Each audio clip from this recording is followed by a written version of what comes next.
Hindu मुस्लिमच्या politics मध्ये involve होणार नाही. जी पार्टी असो, कोणती पार्टी असू दे, मला काही घेणं देणं नाही कोणती पार्टी आहे. जी पार्टी हिंदू मुस्लिमचं राजकारण करेल, जो नेता हिंदू मुस्लिमचं राजकारण करेल, जे हिंदू मुस्लिमवर वोट मागतील त्यांचा आपण बॉयकॉट करायचा. हिंदू मुस्लिम की राजनीति,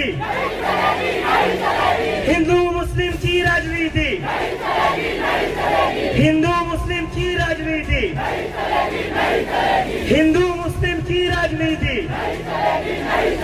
हिंदू मुस्लिम की राजनीति.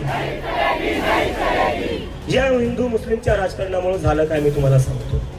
मागच्या 10-12 वर्षात हिंदू मुस्लिम चालू आहे. बेरोजगार मुलांना 1000-2000 देऊन माझ्यासारख्या लोकांवर हल्ले करवायचे, मस्जिदी पुढे नाचवायला पाठवायचं. त्याच्याने काय होणार आहे?